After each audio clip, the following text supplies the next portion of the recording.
ஏதாவது நீங்க சொன்னீங்களா?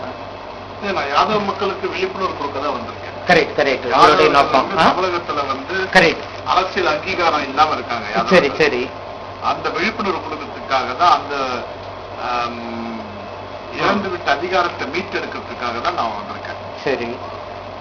ஏன்னா அங்க நிறைய அமைப்புகள் இருக்கு சார், யாதவ் சமாஜ் நிறைய அமைப்பு. ஆனா எனக்கு நான் வந்து கடைசியில பாத்தீங்கன்னா 234 சட்டமன்ற தொகுதியில ஒரு எம்எல்ஏ தான் இருக்கான். சரி, அங்க தமிழ்நாட்டு நிலவரம். தமிழ்நாட்டு நிலவரம். சரி சரி. இந்த மாதிரி எல்லா இடங்களும் பிரிஞ்சு பிரிஞ்சு இருக்காங்களே, யாரும் கன்ஸ்ட்ரக்டிவா யாரும் ஒர்க் பண்ணல. Correct correct. இப்ப திமுக கூட்டணியாலும் சரி, அதிமுக கூட்டணியும் சரி, யாரும் அவர்களுக்கு சரியா சீட்டு கொடுக்கறது இல்ல.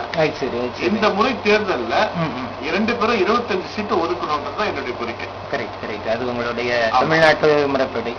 ஸ்பெஷலா நீங்க மும்பைக்கு வந்திருக்கீங்க, மும்பை மக்கள் தமிழ் யாதவர்களை சந்திக்க தான் வந்திருக்கேன். Correct correct. இங்க ஒரு சந்திப்பு.